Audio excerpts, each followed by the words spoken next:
The network is really terrible. Okay, quick one now for me. Gẹ́gẹ́ bí mo ṣe ń sọ lẹ́ǹkan Yínká Aláṣeyọrí ẹ̀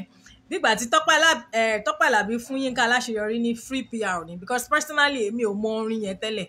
orin onídùúró ẹ̀ mi ò mọ as orin Yínká Aláṣeyọrí mi ò lè sọ pé mi ò mọ Yínká Aláṣeyọrí but mo máa ń rí Yínká Aláṣeyọrí lórí Facebook nígbà yẹn but kò ever occur sí mi pé kí n tiẹ̀ gbọ́ nǹkan tẹ́ni yìí ń sọ personally o. Welcome, thank you for joining me. Personally, mi ò kò occur sí mi rí kí n pé mo fẹ́ lọ máa gbọ́ orin Yínká Aláṣeyọrí. Orin onídùúró tèmi mọ̀, Ṣọlá Allyson ló kọ, but now people are saying that Yínká Aláṣeyọrí ni Tọ́pẹ́ Àlàbí ń bá wí. But,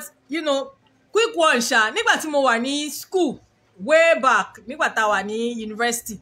mo ní lecturer kan gbà yẹn, Mr. Ricky, only God knows where he is right now. Mr. Ricky máa ń sọ wípé àwa Yorùbá wípé reason tí a ṣe gbọ́n òyìnbó dáadáa insult ni o. Mr. Ricky Edoman ó ní reason tí a ṣe gbọ́n òyìnbó dáadáa ni wípé a máa interpret Yorùbá directly a máa translate Yorùbá directly sí English títorí ẹ̀ la wípé tá bá ti wá fẹ́ kọ́ a máa wá kọ́ bẹ́ẹ̀ pé títorí ẹ̀ ni a ṣe ń gbọ́n òyìnbó dáadáa point tí mo jà láti make it so basically èmi ń rò wípé ọ̀rọ̀ tí Tọ́pẹ́ Àlàbí sọ yẹn I think it was out of ignorance. I don't want to look at the jealousy aspect of it. I want to look at it from okay kíyàn bá sọ̀rọ̀ out of ignorance okay so but mo ṣì máa sọ bẹ́ẹ̀ yẹn ṣé o pé tíyàn bá sọ pé onídùúró according to the way bí Tọ́pẹ́ Àlàbí ṣe interpret nínú fídíò yẹn she's trying to say that onídùúró dàbí stand by àbí alternative àbí like an option because the first statement she made she was like God is more than ó ní pé Ọlọ́run ju onídùúró lọ now you understand I'm not sure that she meant it in a bad way ọmọ kí tí ò yé nǹkan ò bá yéèyàn èèyàn sọ Yorùbá ó wá try láti translate yẹ sí English instead of quote interpret ẹ tó bá interpret ẹ ni wàá ní better knowledge of nǹkan tẹ́ni yẹn ń try láti sọ èèyàn tó bá interpret ẹ o lè interpret ẹ as guarantor God is our guarantor o lè interpret ẹ as advocate kò ṣe pé béèyàn ṣe sọ̀rọ̀ directly ló ṣe máa wá translate ẹ because tó bá ṣe bẹ́ẹ̀ yẹn interpretation ni orin náà ọ̀rọ̀ gan interpretation ni o lè gbọ́ nǹkan téèyàn sọ bọ̀ o nídìí láti interpret ẹ o lè translate ẹ directly sí English báyẹn do you understand mi ò kàn ṣe pé àbọ̀ ìwé for instance now tí bá fẹ́ kọ topic ńgbà mi sórí bíbá mo máa fẹ́ kọ ní Yorùbá nígbà mi reason tí mo ṣe kí n kọ ní Yorùbá ni wípé translation tí Google máa ń fún mi because you can translate it directly to English translation tí English tí Google máa ń fún mi ńgbà mi mo máa wò pé kí leléyìí ẹni tó bá wo translation yẹn mọ́ Yorùbá tí yàn kọ wàá mọ̀ pé kò make sense so I believe that that's what she tried to do looking at onídùúró as alternative àbí as option as standby and definitely nobody wants God I mean a máa sọ pé àwọn religious people máa ní pé ká má fi Ọlọ́run sí bí position option wa àbí ṣé wọn kì í sọ ni instead of kàn wò ó bí pé onídùúró omi ni advocate omi ni mediator right omi ni what else some people can even say that onídùúró is like rock àwọn but it depends on how you choose to interpret it but èmi ò fẹ́ wò from that jealousy aspect which brings me to the most important thing tí mo fẹ́ sọ ẹ mọ̀ kí mo sọ pé mo fẹ́ sọ̀rọ̀ jealousy which is the fact that àwọn èèyàn a máa ń wo àwọn gospel musicians yìí a máa ń wò wọ́n bíi pé Ọlọ́run pè wọ́n that's not true most of them talent ni wọ́n ní so èèyàn ní talent ó lè máa kọ orin tó wà meaningful tó wà uplifting but kò actually mean wípé ẹni yẹn Ọlọ́run pè àwọn máa ń try is erroneous on our part àwọn náà dẹ̀ máa ń try láti claim bí pé Ọlọ́run actually pè àwọn ni it's the same way táwọn pastors ṣe máa ń deceive wa ní Nàìjíríà gbogbo wọn ló máa ń try láti máa sọ wípé Ọlọ́run pè wọ́n but Ọlọ́run ò pè wọ́n because indeed if you are truly a gospel singer tí Ọlọ́run pè tí o bá fẹ́ interpret orin because she said nítorí pé Ọlọ́run fún wa ní brain tó bá fẹ́ interpret orin ó ní bóun ṣe interpret ẹ̀ yẹn bẹ́ẹ̀ yẹn kọ́ ló ṣe máa interpret ẹ̀ tó bá interpret ẹ̀ tó yẹ pé Holy Spirit ló fún ẹ gẹ́gẹ́ bí Tọ́pẹ́ Àlàbí ṣe ń claim wípé Holy Spirit ló fún wọn ní understanding yẹn Holy Spirit ò lè sọ fún ẹ wípé orin onídùúró ó mean ní standby àbí alternative àbí option so téèyàn bá ní talent for instance now look at Simi sings beautifully bí wàá gbọ́ story Simi wọ́n máa ní pé Simi bẹ̀rẹ̀ láti máa kọ orin nínú church right but today orin Simi is between secular music and gospel music right but kò decide pé torí òun ti bẹ̀rẹ̀ nínú church òun láti stick to orin church yẹn so that káráyé lè rò pé o born again and that's the problem we have in Nigeria that hypocrisy some people have that talent honestly tí Tọ́pẹ́ Àlàbí bá kọ orin apart from orin Ọlọ́run with the kind of voice unique voice that she has ó máa tà náà àìmọye àwọn tí wọn kọ gospel music kò dẹ̀ ń ṣe ń pé ayé wọn náà bàjẹ́ kò ń ṣe ń pé ọdẹ́ṣẹ̀ ju àwa normal people náà lọ but some people just believe that káwọn fi ọ̀rọ̀ kan kí Ọlọ́run bọ̀ yẹn ẹ̀tàn ní gbogbo ẹ̀ the way I see it ẹ̀tàn ní and so Nigerians right now are angry ń pé a whole gospel musician báwo ló ṣe máa jáde láti máa sọ̀rọ̀ in the first instance tó bá pè yín tí ìdí pé kẹwàá kọrin níbì kan wáyé tẹ ṣe máa preach ń bẹ̀ ibẹ̀ ló ti máa sọ̀sọ́kúsọ because Ọlọ́run ò fún yín yes Ọlọ́run ò pé kó wá máa preach mo máa ń wonder táwọn èèyàn bá fẹ́ ṣe worship ní church náà wọ́n máa ń ṣe gbogbo kinní yẹn mo mọ̀ pé àwọn tó wà overseas náà àwọn òyìnbó náà máa ń ṣe wọ́n á bẹ̀rẹ̀ sí máa sọ àwọn ọ̀rọ̀ bíi pé wọ́n ń preach meanwhile lọ sí gbogbo àwọn churches most churches tó mọ̀ most of àwọn tó wà tó jẹ́ choristers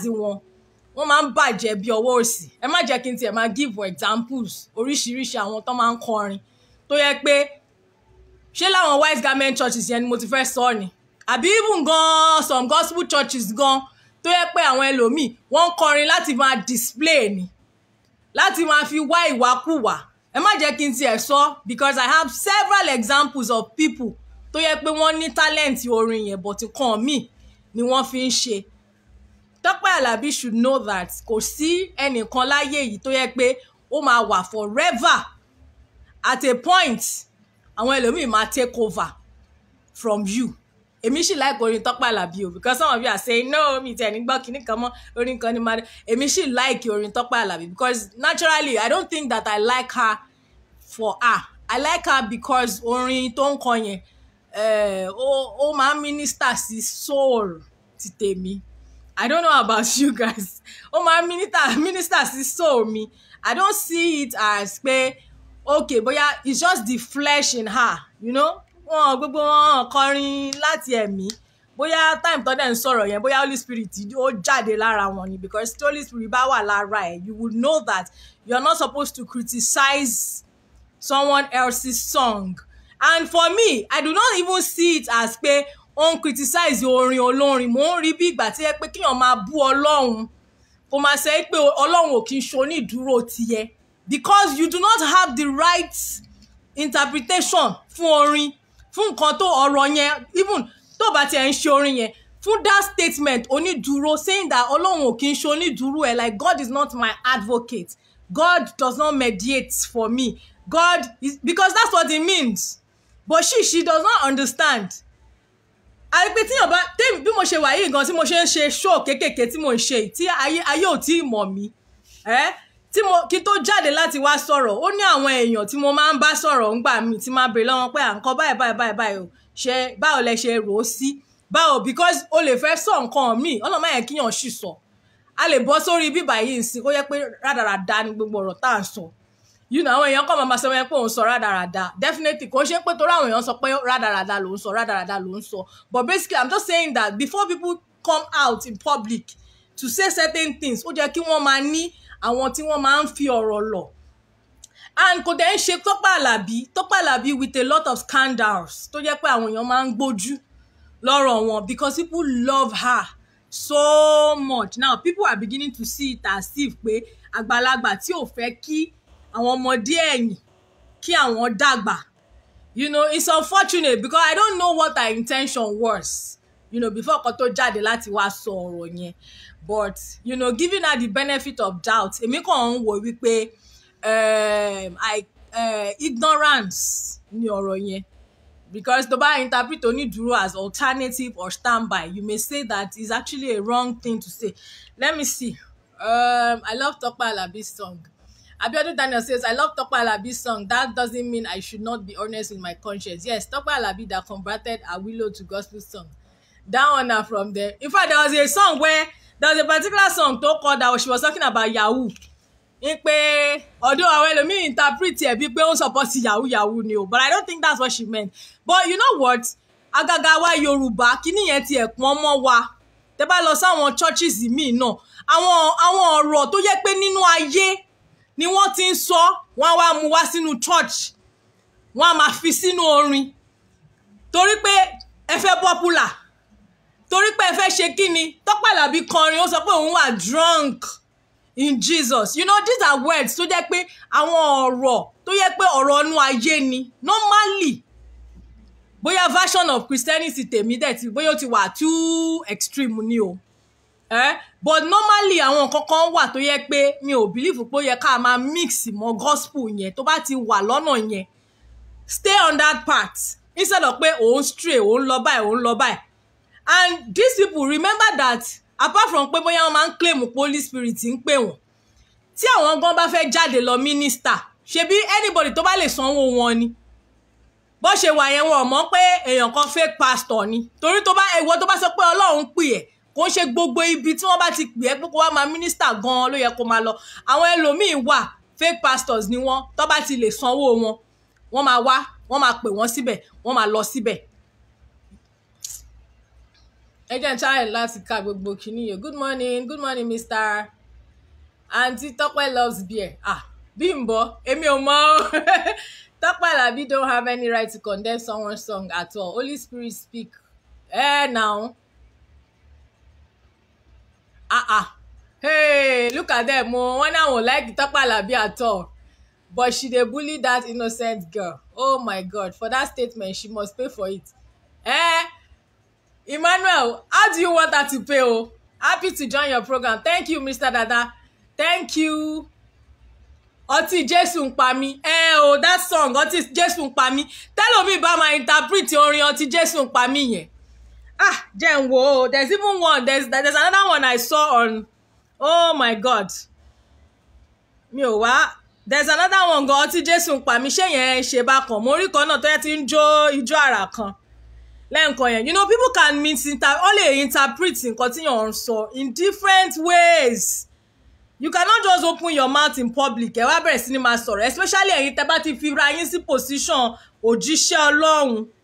You know, àwọn èèyàn máa interpret ẹ̀ bákan ni. And this is what I want you guys to just, you guys, gbogbo yín náà, gbogbo wa náà la mọ̀. Most of these people tó máa ń pera wọn ní òjíṣẹ́ Ọlọ́run yẹn, they are not really òjíṣẹ́ Ọlọ́run. Okay, orin Yahoo yẹn lélẹ̀.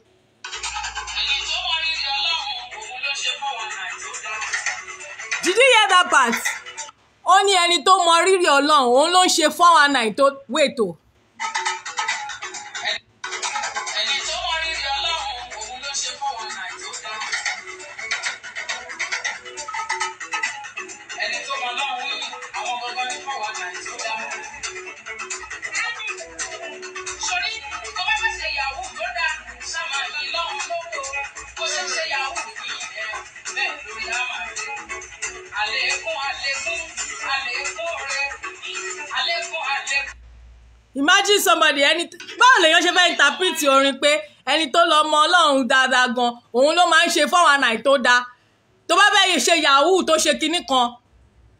mo mọ̀ pé ó ń try láti ṣe àpèjúwe ọ̀rọ̀ ni, but the thing is that there are certain words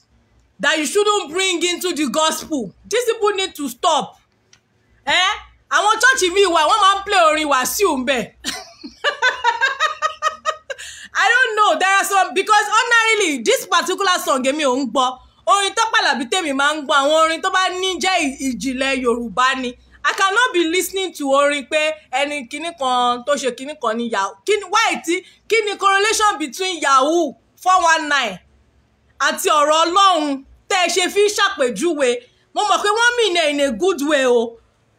but gbogbo kíní yìí náà is just for popularity torí a fẹ́ popular àwa tá à ń jẹ́ blogger náà a fẹ́ popular but ìwọ tó o bá ti gbé ara ẹ̀ jáde wípé òjíṣẹ́ Ọlọ́run ni ẹ́ there are certain things that you should run away from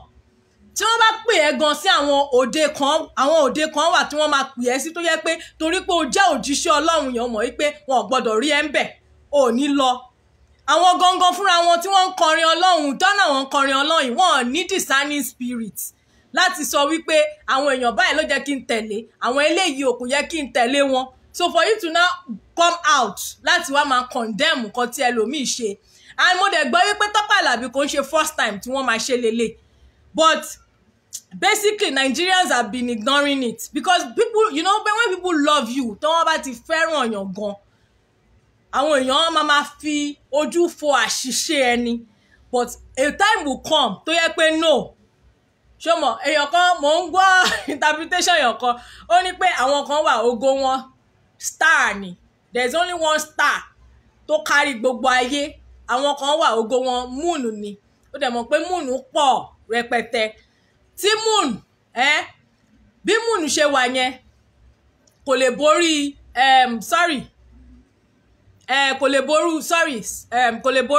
mo fẹ́ sọ pé sun àti moon oh wow oh my god sorry mo fẹ́ sọ pé sun àti moon bí sun ṣe wà yẹn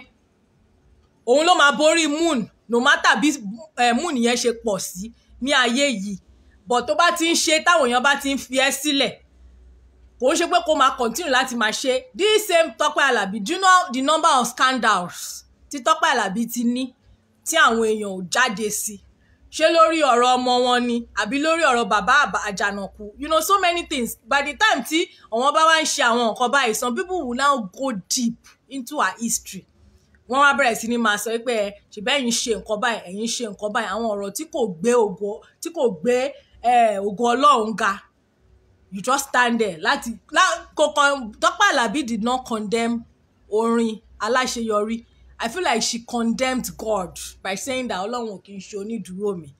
you know pride they say goes before a fall.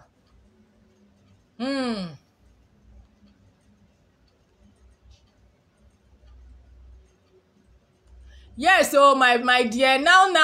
Facebook, all of the pastors they make their money. I see them all the time, which is why a lot of times come gbogbo wọn ni.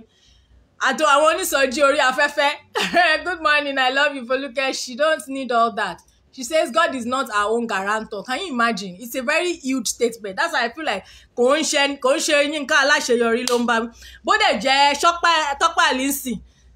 Ṣọlá Allyson náà ló ń try láti ta sí she doesn't actually know that Ọlọ́run gangan lòun bá wí pé Olúwa ò kì í ṣonídùúró mi ò kì í ṣonídùúró mi that's what she was trying to say. She says God is not our own guarantor. Now Facebook, good morning. She don't need all that o àbí o ẹni tó yẹ pé Tọ́pẹ́ Àlàbí yẹn tó yẹ pé nínú gbogbo àwọn gospel artists tó jẹ́ Yorùbá yẹn tó bá lọ sáwọn platform àwọn streaming platforms yẹn